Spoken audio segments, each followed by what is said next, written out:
Manstu þegar Inga Sæland kom hérna og var alltaf að drullu við sjallana og var alltaf að segja sjáuð ekki veisluna, þið eruð pínu þar, þú ert að segja við mig, sérðu ekki veisluna, en samt Landsbankinn að segja við mig að það sé 8,25% stýrivextir í lok árs.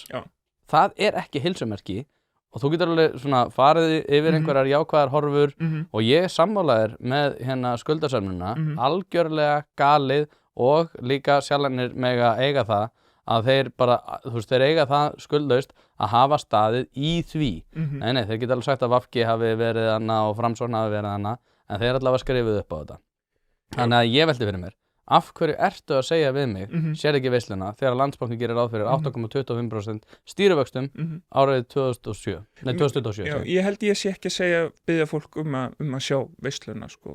Ég ger mér alveg grein fyrir því að fólk að ströggla, ég bara fjölskyldu maður, skilur, ég finn alveg fyrir þessu líka.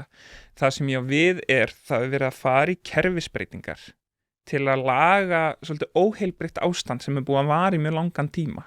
Og það getur þetta bara verið svolítið sársaukafullt, skilur. Og ég meina, ég held að Kristrún hafi sagt svona 100 sinnum, það sagði enginn að þetta auðvelt, sko. Og ég held að við stöndum bara á bak við það. En við erum að gera kerfisbreytingar sem skapa jarðveg fyrir heilbrigðari efnahag til lengri tíma.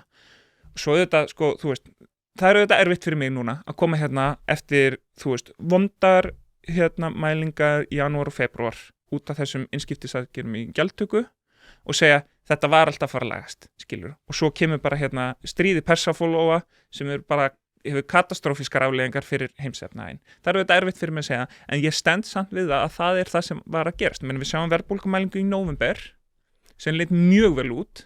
Svo kemur desember, það alltaf verðbólguhækkun í desember.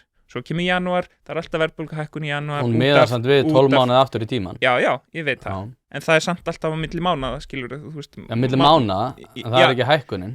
Jú, ég meina hækkunin alltaf kemur inn í 9-12 mánuðina. Síðasti desember dettur út og 9. desember kemur inn, sko.